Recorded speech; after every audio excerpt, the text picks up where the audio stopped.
Comment bien choisir son carrelage et sa faïence? Alors on va avoir ces deux éléments principaux, le style et puis le format, les tailles. Donc le style, ça va être la typologie, enfin l'ambiance qu'on veut créer. Est-ce qu'on va plutôt être sur quelque chose de minéral qui va venir imiter la pierre, voire on peut travailler sur du travertin où on va avoir carrément une pierre qui est coupée en tranches, ou on peut aller aussi sur des effets ciment, sur quelque chose de plus contemporain, des bétons, des ciments, des matériaux un peu plus travaillés, moins naturels. Et ensuite, on va avoir le côté bois, où là, c'est, on va dire, une grande mode en ce moment. On va poser énormément de carrelage imitation parquet. Ensuite, on va avoir donc les formats. Il est sûr que si on part sur du carrelage imitation parquet, très souvent, on va avoir des formats très allongés, donc des 1,20 m par 20, des 90 par 15, des cotes qui vont être à peu près dans ces tailles-là. Et puis après, on peut aller jusqu'à des 2 mètres par 20, 25, selon les fabricants. Ensuite, on va avoir tout ce qui est effet béton ciré, effet industriel, on va dire, où là, le grand carreau il peut avoir son sens, on peut aller jusqu'à 1,50 m par 1,50 m. Alors, il faut avoir le poseur en face, et puis avec des gros bras, puisque chaque carreau va peser 30 à 40 kg.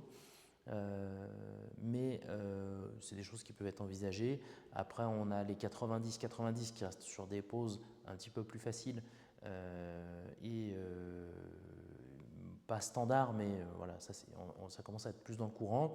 1,20 m, 1,20 m qui va être l'intermédiaire.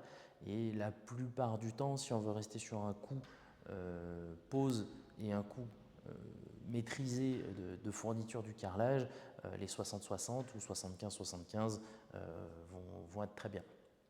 Voilà. Après, mettre un 120-120 sur un séjour de 35 mètres carrés avec cuisine, ce n'est pas indispensable. On peut faire quelque chose de très joli, même avec du joint. Qui plus est, même en 60 ou 75-75, on a des carrelages rectifiés, donc il va permettre d'avoir des joints minces. On n'est pas non plus sur des carreaux non rectifiés, où là le joint va faire 5 mm et qui va être très visible.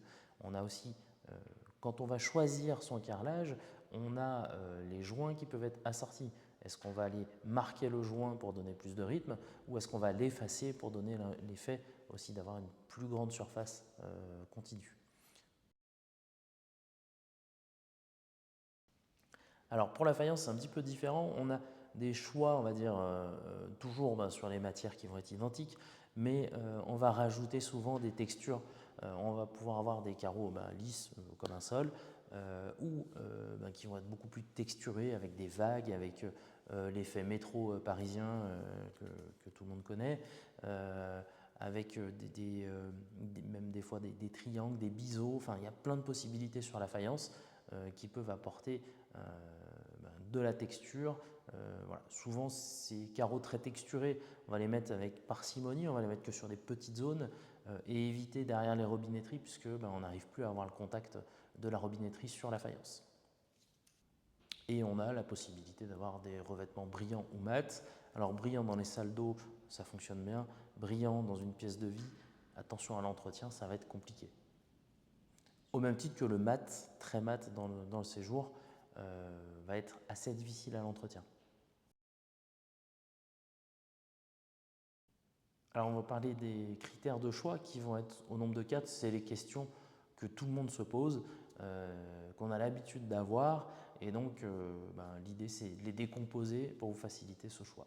On va avoir le style, c'est-à-dire comment on va l'intégrer dans sa maison en fonction de sa décoration, des meubles de cuisine, de son escalier, enfin, voilà, de la luminosité qu'on veut, créer vraiment l'ambiance. Donc ça c'est le premier critère qui va être le plus important.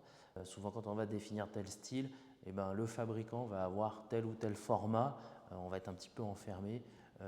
Pour revenir sur le bois, très souvent on va se retrouver avec des carreaux assez longs. Après, contemporain, on va trouver des grands carreaux et aussi du rectangulaire qui vient un petit peu à la mode, qui casse un peu le style habituel. C'est sympa aussi. Donc on va avoir sa destination, c'est-à-dire que si on est dans une pièce avec un grand passage, on va choisir des carreaux qui vont avoir des duretés, des UPEC qui vont être élevés. De la même manière, si on a En extérieur, un carrelage, on va partir sur des revêtements antidérapants. Si on est dans une salle de bain, on sait que l'entretien et les passages vont être un petit peu plus limités. On peut se permettre d'avoir des qualités de carrelage un petit peu plus faibles. On aura moins de choc, moins de risque de l'abîmer. Voilà. Ensuite, on va avoir donc l'entretien, c'est-à-dire est-ce qu'on veut un sol noir mat type magasin et on va avoir forcément beaucoup plus d'entretien, mais ça peut s'assumer. Éviter d'avoir un chien avec des poils longs. Ensuite, on va avoir des matériaux qui vont être plus faciles à l'usage. Par exemple, les bétons cirés, c'est vrai que, ou imitation béton ciré, l'entretien va être plus simple.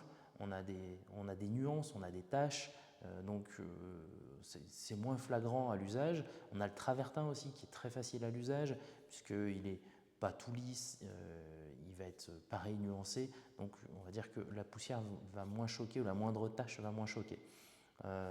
Voilà. Dans tous les cas, si vous prenez un carrelage très clair, eh bien, il va craindre les éléments sombres. Si vous prenez un carrelage très sombre, il va craindre les éléments clairs. C'est assez basique. Mais voilà, pensez que vous allez marcher pieds nus. Un revêtement mat va laisser chacun des traces de vos pas. Voilà. Faut soit le savoir et y aller en connaissance de cause, soit bien penser à l'anticiper. Parce que le but, c'est de vivre dans votre maison. Il faut que ce soit beau, mais c'est un espace de vie avant tout. Et le quatrième point, donc, c'est le nerf de la guerre, ça va être le prix. Effectivement, plus votre carrelage va être grand, plus il a de chances d'être cher. Plus on va avoir des matériaux, on va dire, il n'y a pas de limite. Sur le carrelage, on peut avoir des éléments sur mesure à plus de 100 € le mètre carré. Donc, bien anticiper que plus vous allez avoir un carrelage qui va être grand, plus il va être cher et en plus il va être plus cher à la pose. C'est plus difficile de poser des grands carreaux de manière très précise. Voilà, tout le monde veut des joints le plus petit possible, donc ça veut dire que les ajustements doivent être ultra précis en bord à bord avec du rectifié. Sinon vous avez un crochet, c'est désagréable à l'usage, au passage ça va abîmer vos serpillères même. Alors les accessoires, donc, on va retrouver la plinthe qui va pouvoir être soit en carrelage, soit en bois. C'est essentiellement ces deux typologies. On va avoir donc des choses différentes, un résultat vraiment différent sur la hauteur qu'on va donner, la sensation et la finition. On va pouvoir unir avec le mur jusqu'au carrelage. On va avoir aussi les joints, parce que le joint, il peut avoir des teintes différentes en fonction de la couleur du carrelage. Donc on peut soit chercher à aller marquer le joint en tranchant sur sa couleur, soit à l'inverse, avoir le joint le plus discret possible et se rapprocher de la couleur du carrelage, de sa teinte. Donc là, les couleurs sont infinies, donc bien y penser. On va avoir sur les escaliers les nez de marche qui vont être en aluminium. On a aussi pareil des sélections de nez de marche qui vont être en fonction de la couleur du carrelage que vous avez. Le basique, on va dire, c'est l'aluminium, l'alu brossé. Et puis après, vous avez plein de possibilités de choix.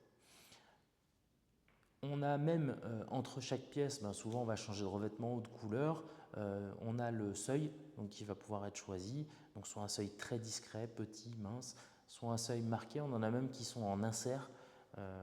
Donc il y a plein de possibilités là aussi. Donc se poser toutes ces questions pour aller jusqu'au bout du détail. Et surtout pas oublier qu'un beau carrelage, ça fait une belle maison.